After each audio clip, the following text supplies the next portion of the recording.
नमस्कार प्रणाम भैया, हम सब जानी के पैर छू के प्रणाम करतनी। आज हमारा ई वीडियो से तोह लोग के पता चल जाई कि जातिवाद करता आ कि जातिवाद नहीं कर, ठीक बा। तो शुरू से अंत तक ई वीडियो देखिए लो, पता चल जाई कि के जातिवाद करता आ के नहीं कर। तो पहले हम स्टार्ट करतनी खेसारी लाल यादव से। अपना लुक पर ध्यान दो, हाइट सीखो, जिम करो, बॉडी लैंग्वेज सुधारो। 3 महीने में तार करियर ना बर्बाद हो जाए, लेकिन 3 महीना अगर तू जी दे देवो तो तार करियर संवर जाए। 3 महीना से 4 महीना 5 महीना इतना दिन से सिनेमा ना किले तो लोग ना तरह के चिंते ना बात। हम कहाँ तो तेजी भी नहीं की, हम कहते तेजी की बात ना हम कई जगह से सुन लेनी। तू कहानी पर काम करवाओ, शुरू कर अपने आप के अलग कर। साल भर मेहनत करे, डांस तो क्लास लेकिन तू चाहता है कि हम म्यूजिक में सिनेमा में जाके अगर डांस सीखी तो संभव नहीं। खाली प्रमोद प्रेमी सीखते बड़े, विशेष सीखते बड़े, कल्लू सीखते बड़े, सब जना सीखते बड़े। समर सिंह हीरो में हुए 5 लाख के औकात नहीं के 35 लाख से ऊपर कौन सिनेमा के नाम मिल और वो टीवी को रिमोट पा गए लोग। हीरो करे के गए जो हॉल तक जाला, जेकरा खाली 50 रुपये के टिकट कटा के 2.5 घंटा के लाइन लगे तो खड़ा हो गया। आना तो ठीक बा, 35 से ज्यादा ही बा। 28 29 मिनट सिमट जाता लोग। 28 29 30 बहुत ज्यादा सिपाही लगा। जब सिनेमा कार शुरू हो जाए तो 10 गो सिनेमा लेके लोग बना लिए। एक बार घूम घूम के 50,000 60,000 6 लाख रुपए की कार्यक्रम करता रहा, वो बंद हो जाएगी, आवक बंद हो जाएगी। ये वीडियो में विजय चौहान कहले बना खेसारी भैया हमके आशीर्वाद हम पिक्चर निकाले जाता नहीं। तो यही बात पर खेसारी भैया बोलने बना कि देखो पहले तू डांस सीख ल, क्लास सीख ल, एक्टिंग सीख ल, ओकरी बाद से पिक्चर में कदम रख। काहे से बहुत के हुए में कदम रख के ओकरे बाद अब सीखते बा कुछ भइल है। जैसे में प्रमोद प्रेमी सीखते बार, कल्लू जी में सीखते बार, रितेश पांडे में सीखते बार, और लास्ट में कुछ उल्टा शब्द बोले बार कि समर सिंह में सीखते बार 5 लाख के औकात भइल, हमें 5 लाख पा ना पानो कह पिक्चर में, यही तो प्रमोट ना हो पाइल। इहे बात बोले बार तो पब्लिक इतना मतलब भइल बा, बुरा भला कहता। तो बात सही बा, समर सिंह भी बुरा लागल बा। समर सिंह के बात सही बाटे, केहू के बारे में गलत बोला, लास्ट शब्द जो बोले बना वो गलत बोले बना, लेकिन 3 जनी खातिर नहीं बोले, 3 जनी से कोनो मतलबे नहीं बा। लेकिन समर सिंह पर लास्ट में बोले बना तो भाई थोड़ा उनका गुस्सा तो बढ़बे करी। लेकिन हम ये पूछल चाहता नहीं, अगर माने ए पर तोहरा गुस्सा बढ़ता तो पवन भैया का कहले बना तनी एहू बत एक ध्यान दे लो, देख ल सुन लो। गुरु भगवान ऑडियंस यही मेरा मालिक है। एकरा बाद हम केहू के है समझी। ये वीडियो में पवन भैया कहले बना माता पिता अपना गुरु जी और जनता के छोड़ के बाकी सब जानी कि हम ई समझेनी।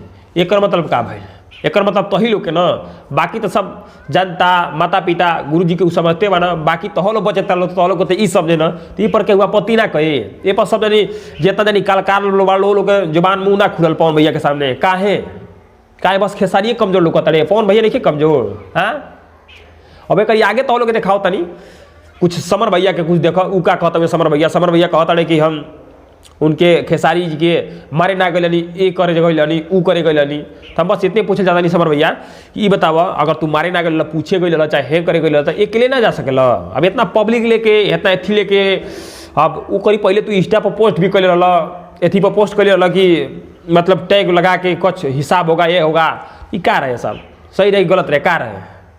चला ठीक बात जो भाई तो भाई तारा के बोले तो गुस्सा केहू के बोले करी, वो बात ये छोड़ दो। लेकिन आगे के बात हम दिखाओ तो ध्यान से देखिए लो। तो अगला वीडियो हम स्टार्ट करता नहीं। रुको जरा, सबर करो, बोला धक्का बुक्की नहीं करने का, आराम से लेने का। हाँ एक जनी बारह संतोष रेणु यादव वो कहता ना कि खेसारी लाल चरित्रहीन है और इसकी बीवी अपनी बीवी को मारता है, ये करता है वो करता है, लाइव में आके बोलता ना। तो उनसे कहना चाहता नहीं संतोष रेणु यादव पहले तू जा पता कला के चरित्रहीन बा के मतलब लसर फसर कैला के चलते केकर बीबी मरल बिया, केकर सुसाइड कैले बिया, अपन ई कुल पता कला भोजपुरी समाज में के कैसन बा। ठीक बा, ओकरी बात ये बोले ठीक बा, तोहार बाती के इतने जवाब बा। अब आगे बात हम बढ़त नहीं, आगे देख ले लो। आओ लो तनी पंकज सिंह पर देख ले लो। पंकज सिंह कैसे जातिवाद कैले, कहत रहने कि हमरा अश्लीलता रोको तनी, तो इनहू के जातिवाद तनी देख ले लो, हम सामने तोहरो कर तनी। ये बताओ अश्लीलता खातिर तोहरे अश्लीलता खाली खेसारिए लोग ने, ओकरी बात कोनो गायक अश्लीलता गाना गई ही नहीं के। पूरा भोजपुरी में ना हम बताओ तो कोनो ऐसा गायक नहीं के जौन अश्लील गाना नहीं खे गौले, अश्लील काम नहीं खे कैले। ठीक बात है, खाली तोहरा खेसारिए लोग ले कहता रहे कि खेसारी लाल सानिया मिर्जा पर गईले बड़े। तो हम ई बता तनी माना खेसारी लाल सानिया मिर्जा पे गईले बड़ा, सानिया मिर्जा खोजली दुल्हा पाकिस्तानी। तो पवन भैया नहीं खे गौले सानिया मिर्जा कट नथुनिया जा सुनले बड़ा ना, उहो तो गईले बना का पवन भैया तोहरा के ना लोग ने, पवन सिंह तोहरा के ना लोग ने, बस खेसारी लाल यादव लोग ने। और कहता रहा कि मतलब खेसारी नाम पे गाता है। ते बताइए कौन ऐसा गायक नहीं के नाम पे गईले हो बाई चांस? मतलब देखा था नहीं हम कल्लू जी गईले बना साली सोनी कुमारी ऐसे कुछ करके और पूजवा बदल गए दुका हो गई दुनिया भर के गाना बा, तो ऊपर काहे ना गौले तू हो? वो समय तुम्हार बस खेसारी लोग ने। हाँ, और लास्ट में अब यू कुल नाम मतलब तू कहब कि चाची के बाची सपनवा में आती है, ये बात ही पर हम गौनी। तो बाबू ये बतावा चाची के बाची सपनवा में आती है, पता तोहरा गाना वाला कर, लेकिन उससे 2 महीना पहले से आइल बा गुंजन सिंह, तोहरे जाति बिरादर हुआ, तो ऊपर ना गा सकेला तू? गुंजन सिंह वो जातिवाद खेल ना, ऊपर ना गा सकेला? गुंजन सिंह गाना के लिए बना आंटी पुलिस मत बुलाना, मैं तेरा बेटी का दिया मतलब का आंटी मतलब ना चाची होला, आंटी के लड़की मतलब का दूसर कुछ होला। हाँ, का मर्दे बे मतलब हद कर हम हमको सिखा रिया है। कहता लो कि खेसरिया छक्का, तो हमारे भाई लोग इतना बता दो ओकर सिस्टम देख ले बाड़ लो। हाँ, कौन सबूत बा कि खेसरिया छक्का बा? हाँ, देख ले बाड़ लो ओकर सिस्टम नहीं बा? जाके पता कर लो कर दूगो सबूत बा कि हाँ खेसरिया सही है, खेसारी छक्का ना है, ठीक बा। एक जेकर नहीं खे ओकर जाके पता कर लो, ठीक बा। जेकर है नहीं के ओके कहता लो तो निक लागी, ठीक बा। कौने बेस से कहल हो कि खेसरिया छक्का बा? खेसरिया साड़ी पहले उसे छक्का बा, तो के साड़ी नहीं के पहले सबूत दिखाई। हाँ ला हम सबूत दिखाते हैं तो के साड़ी नहीं के पहले, ये सबूत हुए, ये सबूत है।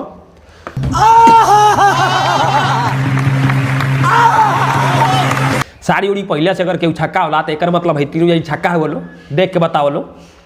पवनो भैया खेसारी हो कलू हो बाकी और सब जनी होकबे करिए लो छक्का छक्का। तो पूरा भोजपुरी में जितना जनी बोलो सब जनी छक्के बोलो तो कहले के मतलब ये भइल, हमारा भोजपुरी समाज के कहले के मतलब ये बोल कि जे साड़ी पहले जे एक्टिंग कर लो छक्का भइल, तो भाई ये तीनों जनी के छक्का नाम दो ना, तो काहे खेसारी के? अरे भाई हमार का होता का नहीं के वो सब पता चलता, सब के समझता, पूरा भोजपुरी समाज समझता कि कई साथे ना इंसाफी होता, कई साथे इंसाफी होता, ठीक बा। बेमतलब के बात कहले जरूरत नहीं बा। अगर ऐसा बात रही साड़ी उड़ी पहले छक्का आदमी तो केहू पाकिस्तानी रोल करला, केहू पाकिस्तानी बनला तो पाकिस्तानी बन जाई, केहू के रेप होला पिक्चर में तो सही के रेप ना होला। ई पिक्चर हुए में केहू कुछ बन सकेला, ई पर्दा पर, ठीक बा। रियल में जइबो लो ना तो पता चल जाई के केला के सिस्टम बा केला के नहीं बा, ठीक। बड़ा हरामी हो बेटा। कहता लोग कि खेसरिया चोर, छोटा मोटा कलाकार कुल के गाना चोरावला। तो हमार भाई इतना बता लो का पवन सिंह साहू हुए, पवन सिंह चोरी ना करे ना। हिंदी गाना का डबिंग कैले बना, तुमसा कोई प्यारा कोई, फिर से जब तू बारिश बन जा, सब हिंदी गाना के डबिंग। एक मतलब कि सबसे बड़का चोर हुए, हिंदी गाना के चोर हुए।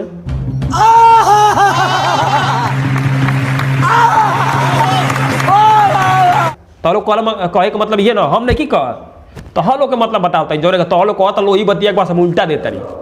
और जौन भइल साउथ के पिक्चर के राउडी राठौर जौन बा अक्षय कुमार डबिंग कैले बना, एक मतलब अक्षय कुमार चोर। तहलो के मतलब तहलो के कहला के मतलब अक्षय कुमार भी चोर। बॉडीगार्ड सलमान खान जो डबिंग कैले बना साउथ के, तब ओकर मतलब वो चोर का मर्द नहीं। देखा एमे चोरी वोरी ना ही जेकर चलेला ना ओकरी पीछे बहुत आदमी पड़ जाला, ठीक बा। केहू चोर नहीं बा, ठीक बा। अब तू ही बाड़ कोनो काम करब, कोनो मिस्त्री से बढ़िया ना कही तो फेंक देब, कब भाई बढ़िया नहीं करत, लेकिन कोनो और से करब तो बढ़िया करी, कब एक नाम लेब तो वह खेसारी के बढ़िया काम करना, ठीक बा। बढ़िया काम कर लोग नाम लेला, लेकिन जे जरे वाला बाबू तो जरते रही, उनका तो भाई जलन बरकरार रही और जलते रही हमेशा। अब वो से कहता नहीं भाई सब जे मिल के रहो, पवन खेसारी और सब हीरो पारा पारी प्यार दलो सब जानेंगे, ठीक है। अगर इनकर गाना आज निकला था तो इनके प्यार दलो, उनकर गाना काल निकला था उनके प्यार दलो। अब वो से जातिवाद छोड़ लो भाई, सबे समझा कि कहाँ जातिवाद होता कहाँ नहीं हो। तो भाई हमार भैया दबा के वीडियो के तनी शेयर मार दलो तो सबके पता चल जाओ का सही बा का गलत बा। इतना शेयर मार लो कि हर केहू के पास पहुँच जाओ, का जातिवाद होता के करता के नहीं कर सबके पता चल जाओ। अब वो से मिल के रह लो, अपन भोजपुरी समाज के आगे बढ़ा लो ना। तो पहले हिंदुस्तान में हिंदू मुस्लिम रह, अब हर एक बिरादरों में अलग अलग हो जाए।